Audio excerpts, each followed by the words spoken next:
Now we go to the third stage. That after getting the path, after searching and getting the path you want to tread, you have to struggle. We have to work hard on that path. And it starts with one of the ayat from the Holy Quran again. Ahasibun nas an yutraku an yaqulu amanna wa hum la yuftanun. Do people feel that if they will say, well, yes, we believe, and we will leave them like that and will not try them? Allah said that, do you think that you will say, yes, we are believers, we are Muslims, we are Mu'min, and I will just take it like that, I will not try you what you are saying, for what you are saying? He said, I have tried all those who came before you, so I am going to try you also. So trial and tribulation, Allah says, is there so that I can know who is lying and who is really on the path of truth. He says that there is, for spiritual benefit, there is no magic formula. There is no magic formula. Today, even still today, we'll find many spiritual shops open nowadays. Instant spirituality, overnight spirituality. Just you come and sit here.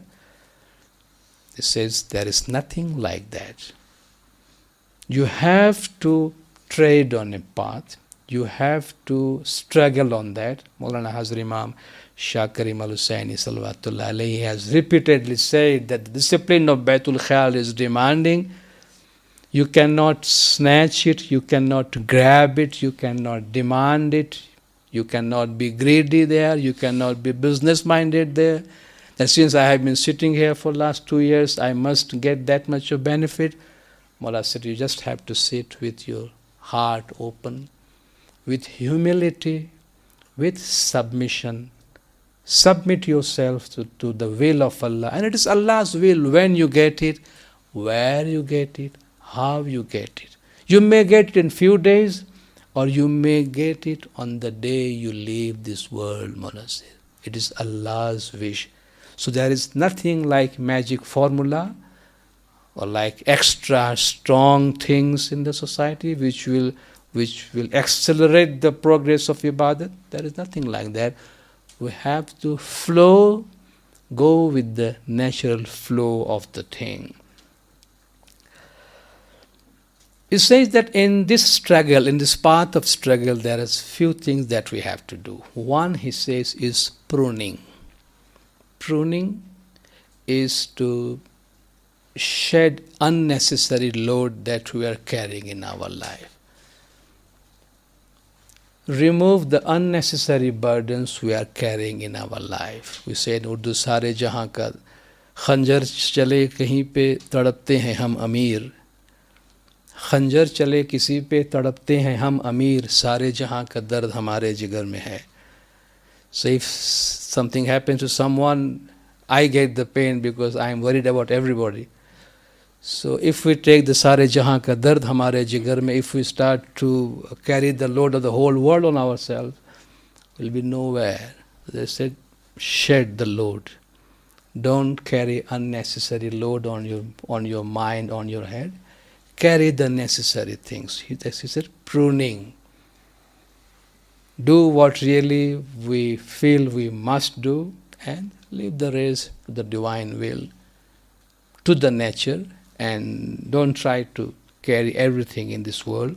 Then we have to empty ourselves from too much desires. We must have desires, we must have ambition, but there should be a detachment.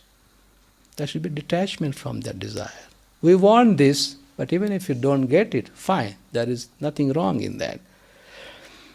Then for fulfillment of duty, he gives a very good example. In the side of a desert, there lived 3 aspiring gardeners who were wishing to turn their field into garden, but they always failed. One of them was a well-read man. He read many books on gardening, and he was always giving judgment. I know this land is such that there is no water in it, and we are not going to get anything. There is no way that we can have a garden on this land. One day the news came that an expert gardener is passing from there. So if people want to take any advice or guidance from the expert gardener, they can consult him. So all three consulted together, let's go and seek some guidance from this expert gardener. The first one said, look, I have read everything that expert gardener must have read, so I know he cannot do anything. But if you are interested, you go and talk to him. When the gardener came, he talked to the first person, and the first person said, look, I know what you know about gardening. I have also studied all those books that you have studied, and I know there is nothing on this land. So the expert gardener, he got the message that he is not interested. He is too much proud and vain and arrogant about his own intellectual capability. So he is already full. A disciple went to a sheikh, to a darwish, and said that, please give me something so that I can develop spiritually. And the sheikh said, let's have a cup of qahwa before we start talking. So he started to pour qahwa, that is the coffee, in the cup of the disciple. And he was just pouring in, and the cup got filled and it spilled out. So the disciple said, Sheikh, what are you doing? Look, it's all coffee is going out. He said, why did it happen? He said, the cup was already full and you're still putting into it. He said, look, if something is already full, if you try to put something in it, it will go out. So my dear child, you are already full. You don't have the capability of learning anything. First go and empty yourself so that I can put something in you. The first one was a full cup. There was no space to put anything in. So he said, leave him. He is already intellectually very arrogant person. He went to the second person and he listened carefully. And that gardener told him that there is a chance that you can have a garden in your land. But I have to work secretly on your land for some days. He said, no problem, you can do. He worked there secretly for a few days.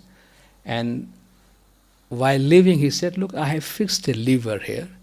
Turn it every day on such and such time for such a duration. It's fine, I will do that. He went to the third gardener. He said, there is a chance of a good garden in your area, but I have to work quietly, secretly on your land for some days. He worked there, and again, while leaving, he said, look, I have fixed a lever there, so turn that lever every day on such and such time for such a duration. The first one was said, look, I told you he's going to make a fool out of you. I mean, they just cheat you. He doesn't know anything about the garden. The second man, he tried for a few days. He thought that there will be an instant result. I will turn the lever today, there will be a garden in my land tomorrow morning. That cannot happen. So he tried for a few days, few weeks, few months, and then as we all get frustrated from our ibadat, when we take bowl from Maulana Hazir Imam, we think that tomorrow morning we are going to get blessing. Amen, if it is Hazir Imam's wish, why not? But there is a course of nature. There is a natural course. And Imam never says that you will get it tomorrow. We have to work on that. We have to follow the discipline what Imam has given. So after a few months, we said, we don't have time. We have been sitting for such a long and we did not get anything. Remember one thing. Not a single moment of ibadat that we do goes waste. We are always growing spiritually. Like each and every moment we grow physically. We age physically. Each and every second we age, we grow. But we don't see our growth.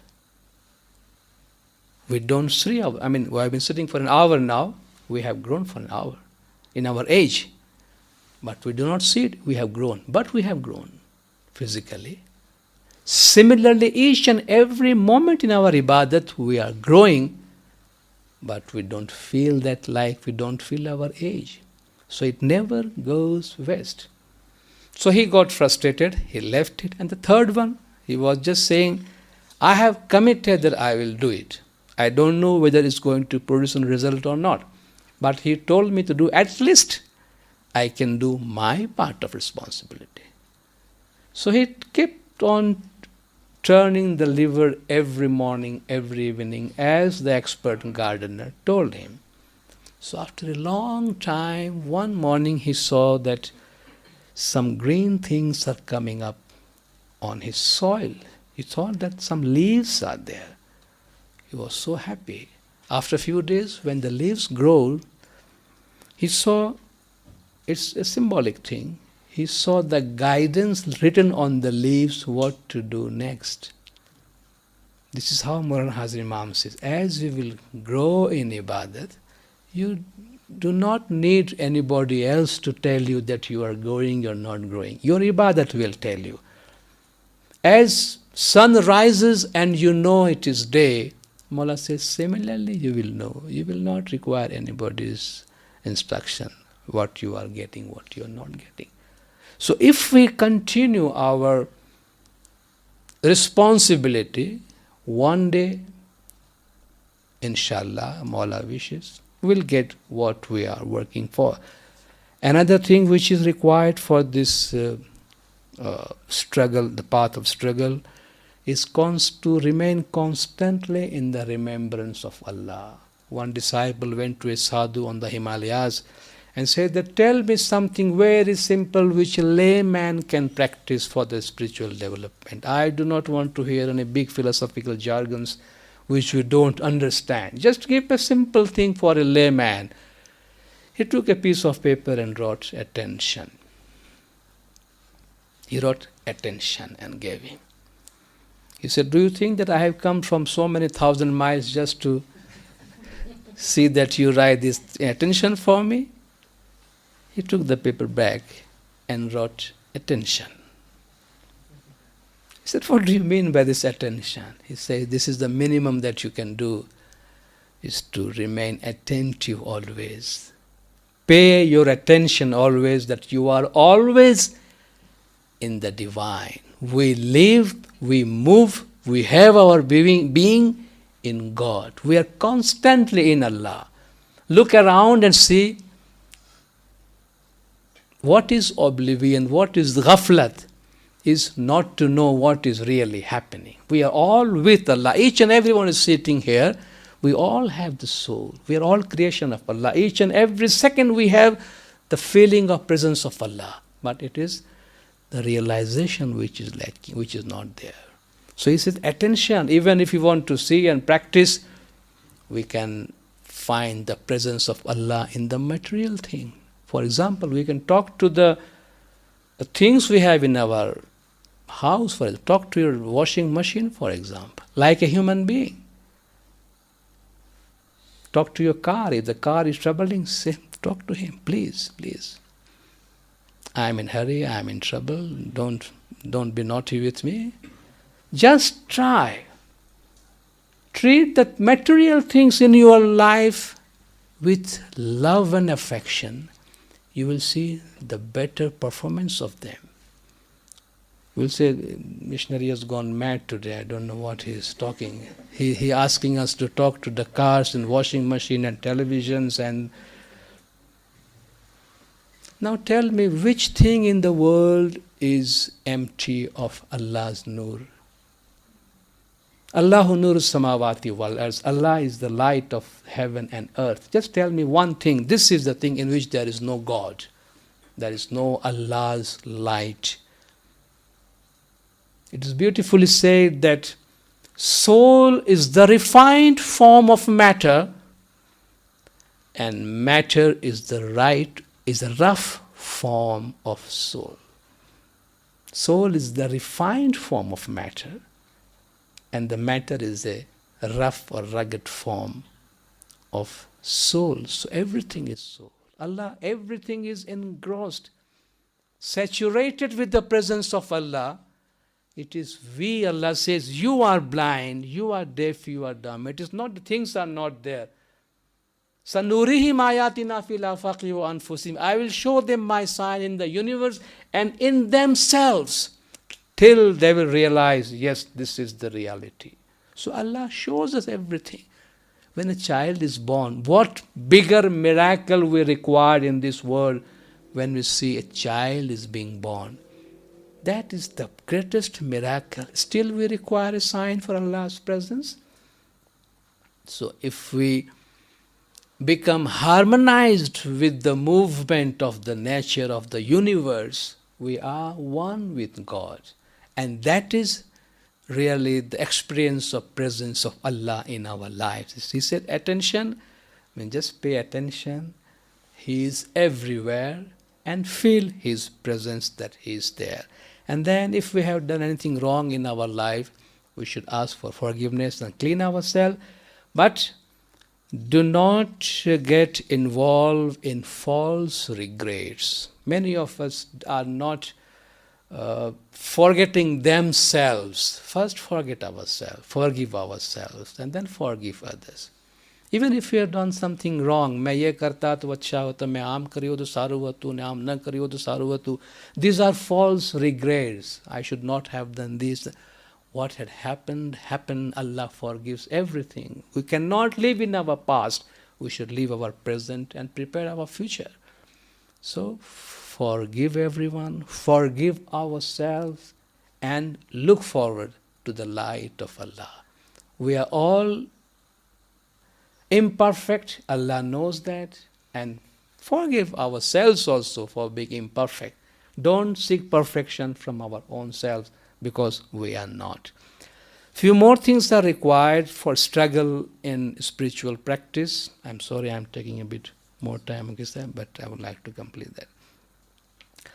Struggle and spiritual practice is three things are required. Number one is faith and belief that comes from prayer. Prayer is a thing that, faith is a thing that one can get by praying for it. There is no any other way or shortcut to it, Maula said in his Farman. So by reading good books and experiencing the life and praying, we get the faith. The first thing is faith. The second thing is say service to others. Service to others is a great mean or great help for spiritual development. And he shows some of the service that those who serve others, every day they spend some time for the service of others. They say that even physically their health is better than those who don't serve others. There is a survey on that. A survey was done to those who were serving and those who were not serving. Those who are serving others in any capacity, they enjoyed better health. So look what benefit the service has on our own existence, our own being. And he said that dedicate your life to make somebody's life. Dedicate your life to make somebody's life. He doesn't know that we Ismail is really dedicate our life to the Imam of the time. The dead life dedication is there. We dedicate ourselves to the service of the Jamaat. But he says, dedicate yourself to make somebody's life. And if you can serve someone whom you do not like, that's the best thing you can do. There may be people in our life, our grandparents, our in-laws, or elderly people in the house, whom we may not like them, or whom we feel that they may have hurt us somewhere in the past. So try to serve them without any reward or benefit. Just service for the sake of service, because they need the service. And then you will see what really selflessness service means and what benefit that service brings to your life. And third thing is that prayer and meditation, which is required. Prayer, he says, is conversation with God. And meditation is no person knows what I have kept hidden for them for the coolness of their eyes. No soul knows what I have kept hidden for them for the coolness of their eyes. He said the divine grace, divine blessings surprises human ambitions.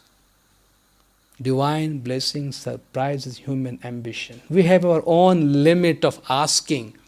But when He comes to giving, and when He gives, we really feel ashamed. Oh, look what we asked and look what He can really give. What is the difference? What He can really give us. And look the limitation of our own thinking. We are so being mean in asking, mane dukan api de ne mane mara paisa madi jaye and I just get that and I get passed in my exam. And when He gives, Allah says, it is in the hadith, which Prophet Muhammad has said that, A'adattu li ibadi salihin. Prophet said that Allah says that, A'adattu li ibadi salihin. I have treasured, I have kept for my good servants, from my righteous servants, ma la aynun ra'at, which no eyes has yet seen, wala uzunun samiyat, which no ear has yet heard, wala khatara ala qalbil bashar, or which ever any heart of any human being conceived or felt, what I have really kept for my righteous servants. So that is the hidden secret. And when that door is open, it's something different. It says some of the feeling that the individual can have is that every individual have his own personal individual experience. They feel there is a revolution, a change in his life. People talk about Mi'raj, the ascension of the Prophet. And Mullah Rumi says that as khayal as in ke gui nazd dur, chist Mi'raj inqalab andar shuur. It is just a talk of the people that you are talking about far and near. What is Mi'raj? It is the revolution in your consciousness.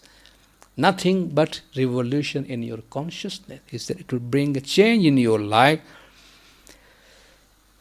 Your vision or attitude of looking to the world will completely change. There will be light, light and light everywhere. We'll understand the meaning of life. All doubts will be removed. All problems will automatically be solved. All problems will not look like a problems. We'll feel inner security. Though outside we'll feel threatened, but inside we'll feel stability, inner security. There will be tremendous love and affection, overflowing love and affection. There will be feeling of mercy and kindness and service. The whole old personality will be dissolved. It will melt like a house of ice put into the sun. And as the house gradually melts, similarly our whole existence will melt and a new existence will take place.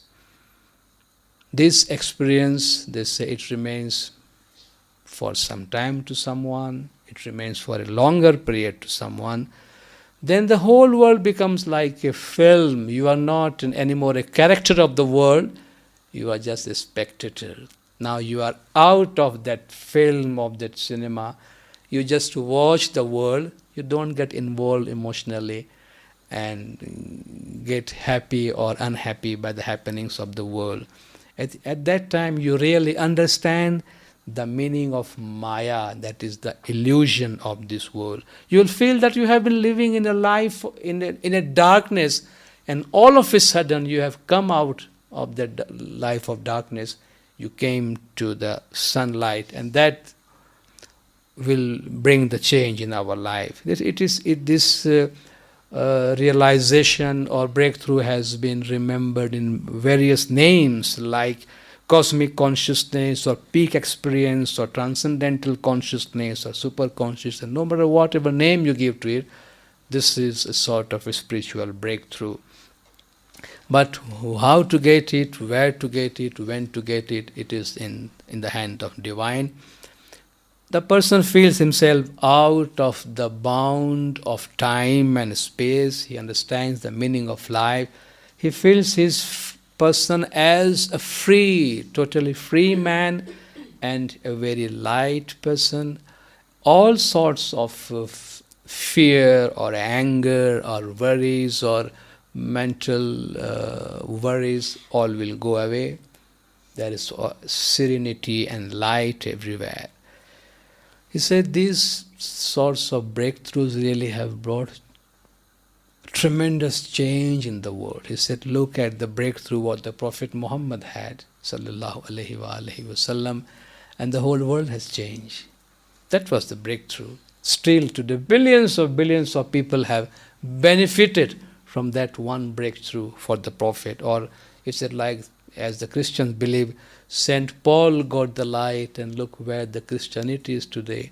Or when Buddha got the enlightenment and look where that enlightenment of Buddha led the humanity today. So they say that this breakthrough really brings great change in the course of history of the humanity. After having this peak experience, breakthrough, a person does not remain there. Even when Prophet Muhammad went to Mi'raj, he did not decided to remain at Mi'raj.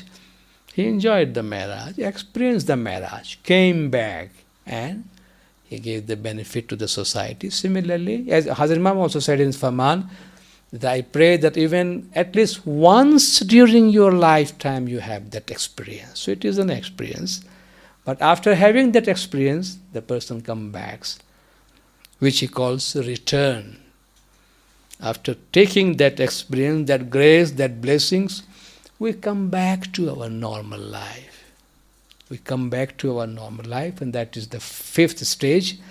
And that new life is something different from the life that the person has been living before. He tries to develop more and more morally, spiritually, and whatever he had learned in this search and breakthrough, he makes himself available for the improvement and betterment of the society. Now he tries to serve the society. Now he serves.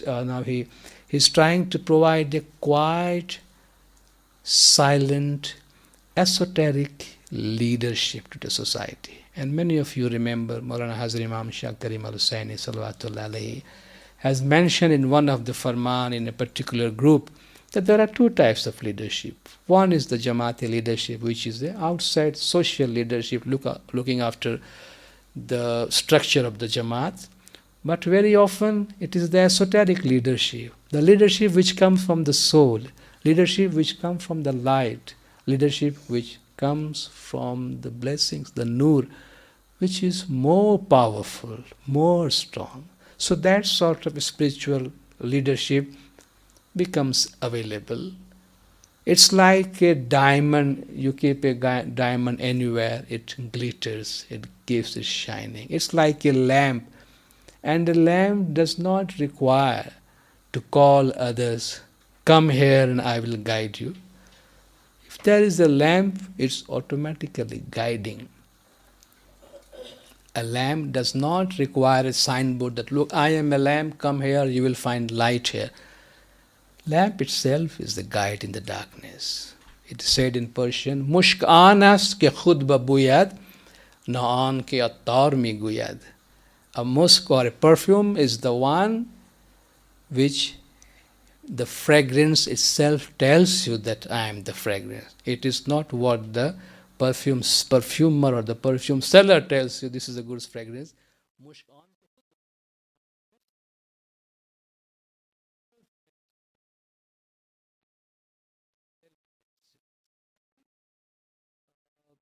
We do not require to tell people. It's a beautiful saying here and a warning also. He said, even if you come back with your spiritual development, don't start to sell it. Don't start to preach others. Don't start to give lectures to others, because you are not permitted to do that. That is your personal thing. He uses the phrase spiritual materialism. which is called spiritual materialism. Those who are using their spiritual development to gain material development. After gaining spiritual progress, they use it to get material progress or material benefit for people. He said they are destroying their spirituality. And you will find in many places people claiming he is elevated in our Jamaat. We have a Pochelo culture in our Jamaat everywhere. Now how this Pochelo thing comes in our Jamaat? Who tells? Is there any farman or talika from Maulana Hazir Imam that such and such person is Ponchelo in your Jamaat? He is elevated, go and seek guidance from him? No. Who does it? Either the person himself tells, and it says, anyone who tells you he is enlightened is not enlightened. Anyone who tells you, this is what Hazir Imam has said, the Baitul Khayal and Ibadat and progress and realization is something you cannot talk. Even if you want, you cannot talk. If you talk, people will think that you are mad. Imam said, even if I, as Imam of the time, try to explain to you, I will not be able to do that. Even Imam never says that. And has Imam ever said that he is Ponchelo? Imam guides us spiritually, but has Imam ever claimed that he is an elevated soul? He is just Imam. He is Imam. And we know what Imam is. Then who gives this authority to individual who says that we are Ponchelo? And sometimes the individuals themselves are very quiet, but sometimes our friends become our enemies. Our friends become our enemies. They damage our spirituality. If somebody has progressed spirituality, and some people in the Jamaat, they may have sensed, oh, this person is very regular in Jamaat Khana, sits in Bangi, very quiet, there is light on his face, he must be an elevated soul. So somebody goes to him, Tame bo ponchila lago cho, tame bo ibadat karo cho, you are so nice and so it looks that you are elevated, please guide us. And the person feels, oh, thank you very much for telling me that I am elevated, so I did not know that. Now what happens? That maybe we feel flattered. But 2, 3, 4 person comes and they started to treat me as their guru, and we feel they're doing some favor on us. They are doing some good to us. They are making us famous in the Jamaat. But practically, they are becoming our enemies. These disciples are becoming our enemies. They are destroying our spirituality. They make us do something which we are not supposed to do. So, we should keep away from these things. Only those like Peers and Paigambars and the Walis who had the izn, that is the order, command, permission from the Imam of the time to do dawah or to do spiritual preaching, only they can do it. That's why Hazir Imam has said, never discuss about bandagi among yourself. This is your personal, this is your individual, this is your own. You cannot discuss it, you cannot share it, you cannot give it to it. The moment you start discussing it, if you discuss it, Mawla says, if you discuss it among yourself, you will lose it. This is quote unquote. If you will discuss among yourself, you will lose it. So, we have to be very careful. Those who have been given more blessings, more are expected from them in terms of discipline. They are more required to abide by the guidance and farmans of Maulana Hazir Imam. So this is how the journey of the 5 stages of the soul completes. That is, it says that there are as many doors for spiritual progress as many hearts are there. Each individual has his own way, own door to reach to the divine blessings. And when we come back, we come with love, affection, service, humility, more ibadat, bandagi, ethics that we do in our own lives. And without telling people, people take examples from our life, they take benefit from our life. And I end with this Quranic ayat in which talks about the return. Allah says, Ya ayyatuhan nafsul mutmainna, O contented soul, O satisfied soul, Allah says. Ya ayyatuhan nafsul mutmainna, O contented soul, irji'i, come back, return, ila rabbiki, to your Lord. Raziyatam marziya, in a state that He is happy with you and you are happy with Him. Fadkhuli fi ibadi, enter into the world of my beloved. Fadkhuli jannati, enter into my heaven. So this is how the spiritual journey finishes, and I thank you very much for giving this opportunity to be with the Jamaat once again. Sorry for keeping you sitting for such a long time. Once again, we thank Namdar Council, Namdar Tariqa Board, and Mukhi Kamare Saiban of both the Jamaat and all the members of the Jamaat for being so kind to give us the opportunity to be with you and honoring us with your presence for these 2 days. If we have done anything or if we have said anything which we should not have done or should not have said, please have a big heart and forgive us. Thank you very much. Ya Limited. Yes. If you still have left with some stamina to ask questions.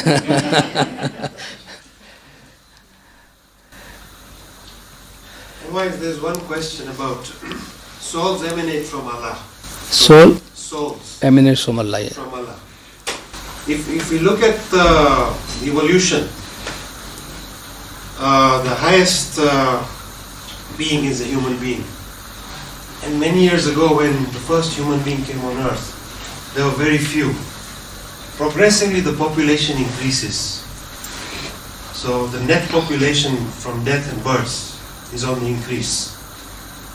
Successively, Allah has revealed scriptures and prophets to guide those souls to His way.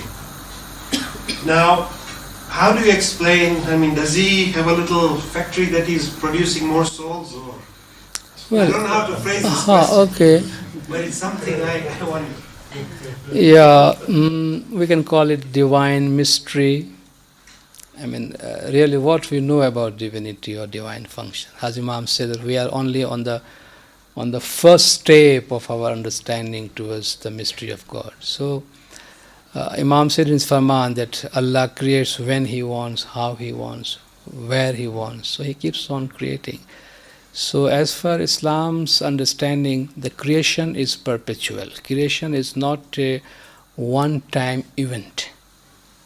It is perpetual. Each and every second, as you know, the universe is expanding. So this is what the creation is. So more and more souls are being created. And another thing, if souls emanate from Allah, then why did He put a mission on the souls? A, to have revelations, to know Him. And why could He not have, is there any way where we can find His purpose? Although you mentioned it's mysterious, do we know His purpose or why He puts us into the ocean of Maya and then says, okay, now these are the tools of revelations, come and know me? Well, I think one of the purposes is to give more and more strength to the soul. So the soul is on an eternal journey, and one of the purpose Allah says is وَمَا خَلَقْتُ الْجِنَّ وَالْإِنسَ إِلَّا لِيَعْبُدُونَ. I have not created man and jinnis but to worship me. And Allah has also given guidance. It's like the father or the parents send the children to do some work and exercise so that they get more and more, they get stronger and stronger. One of the explanation can be like that.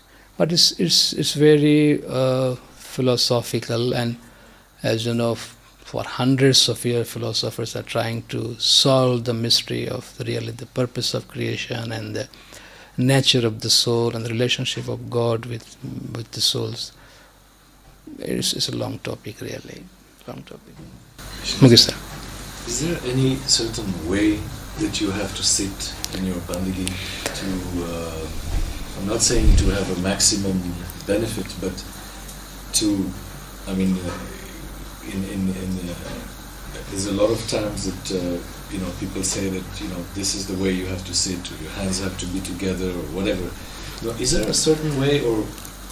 Well, normally Hazrat Imam gives the Baitul Khayal Ibadat to the murids, and Imam has never showed any way of sitting in Bangi. Previously, Imam Sultan Muhammad Shah had shown a couple of times how to sit in Bangi, sitting straight and keeping your eyes half open. But before that, there was a bandagi of Sansusas, that is dividing your the name you have been given into two. Say like Vyali, you take half of the name while inhaling and the later half in exhaling. But then Imam Sultan Shah said there is no more Sansusas Bangi, so he asked the Jamaat to stop it.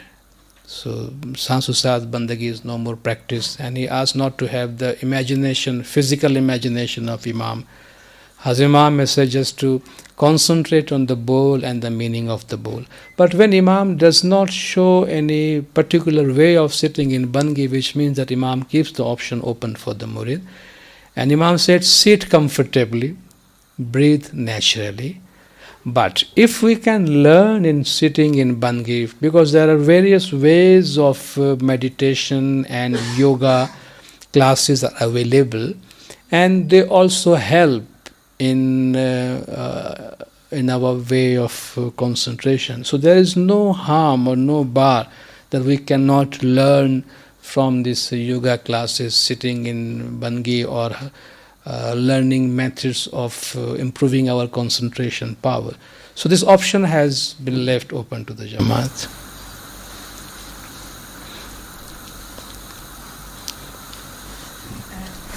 Yes, please. Do you need to have the bowl to be able to get the spiritual enlightenment, or can you just take any name of Allah and then? It's up to you. It is not compulsory. It is like higher education. Do you need to go to university to get higher education, or you can read your own book and get the knowledge? Yes, you can read the book and get knowledge. But if there is an institution of higher education, it's better to go there and learn. But it is not compulsory. You can even have knowledge without going to university. But if you go to university, there is a systematic way of getting knowledge. Because if it was compulsory or necessary, then it would have been difficult for those Ismailis who do not believe to our Indian tradition, because giving bowl is only in the Indian tradition. So the northern areas, Jamaat or the Afghans or Tajiks, Syrians, they do not have this practice of bowl. It is in the Indian tradition. So which means that they are deprived of this benefit from the Imam. But meditation, concentration, zikr is being encouraged. That just your dua and the prayer, namaz is not sufficient for spiritual development. Like just primary education is not enough for education. You have to go to higher institution. Similarly, if you want to progress in Baitul Khayal, and we think that Hazrat Imam can really help us, he can hold our hand.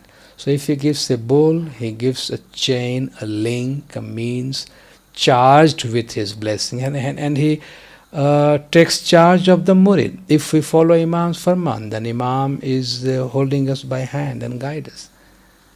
So this is what the meaning of Baitul Khayal. But the initiative comes from the murid, not from the Imam.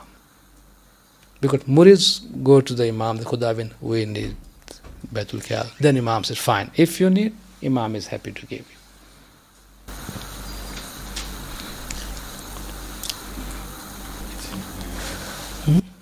Okay. Thank you very much once again. Yari Madar.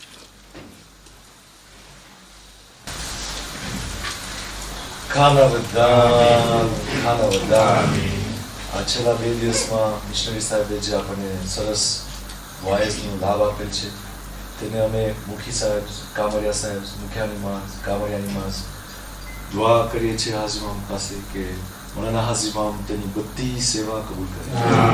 સેવાનો બદલો દીન અને દુનિયામાં. સેવામાં કાંઈ પણ ભૂલચૂક હોય તો મોલા તમને માફ કરે. સેવા કરવાની આલ્લાહ હિંમત, શક્તિ અને પ્રેરણા બક્ષે. સુખી સલામત અને આબાદ, ઈમાન દીદાર નસીબ. તમે લોકોએ જે હાજરી આપેલ છે અને લાભ લીધેલ છે તમને બધાને ઘણા ઘણા ખાના વધારા કહેવામાં આવે છે અને દુઆ ગુજારી કરવામાં આવે છે કે મૌલાના હાજી ઇમામ તમારી બધી મુસીબતો, બધી મુશ્કેલીઓ આસાન કરે, આફત બલ્લા બીમારી દૂર કરે, સુખી સલામત અને આબાદ રહે, ઈમાન દીદાર નસીબ, ખાના બદલા, ખાના બદલા.